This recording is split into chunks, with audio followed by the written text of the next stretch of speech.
बॉम्बची धमकी देऊन विघातक कारवाईची शक्यता विमान सेवेमध्ये येऊ शकते। अशा प्रसंगास तोंड देण्यासाठी बॉम्ब शोध पथक, कोल्हापूर पोलीस दल व महापालिका अग्निशामक दल, इंटेलिजन्स ब्युरो यांनी संयुक्तरित्या कोल्हापूर विमानतळावर मॉकड्रिल करण्यात आलं। हे मॉकड्रिल म्हणजे भारतीय विमानतळ प्राधिकरणाचे विमान वाहतूक नियंत्रण, संचार विभाग, अग्निशामक दल व सुरक्षा अधिकारी यांच्यामधील समन्वयाची ही वार्षिक कवायत असते। Bureau of civil aviation security अर्थातच नागरी विमान उड्डाण सुरक्षा ब्युरो यांच्या निदर्शनानुसार ही कवायत करण्यात आली। या प्रसंगी बॉम्ब ठेवल्याची धमकी मिळताच बिल्डिंगच्या आतमधील सर्व उपस्थितांना सुरक्षित अशा असेंब्ली पॉइंटकडे जाण्याची सूचना देण्यात आली।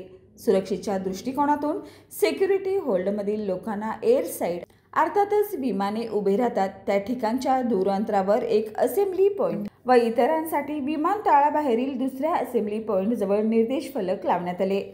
यावेळी सूचना मिळाल्यापासून केवळ 15 मिनिटांमध्ये बॉम्ब डिटेक्शन पथक विमानतळावर हजर झाले। विमानतळाच्या बिल्डिंगमधील कानाकोपऱ्यामध्ये शोध घेताना 15 मिनिटांमध्ये बॉम्बचे ठिकाण मिळवण्यात त्यांना यश आलं।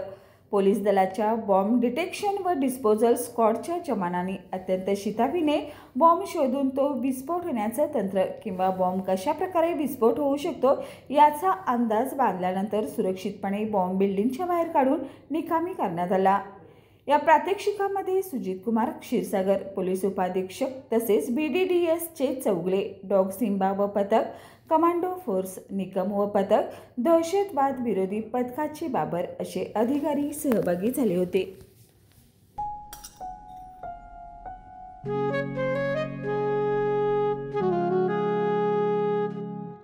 बाबा, आज येताना बासुंदी घेऊन या ना। अगं, कालच आपण आईचा वाढदिवस होता म्हणून आणली होती ना। ऐकलं, गोकुळची बासुंदी पुन्हा खावीशी वाटतेय। खरं सांगू, मलाही खावीशी वाटतेय।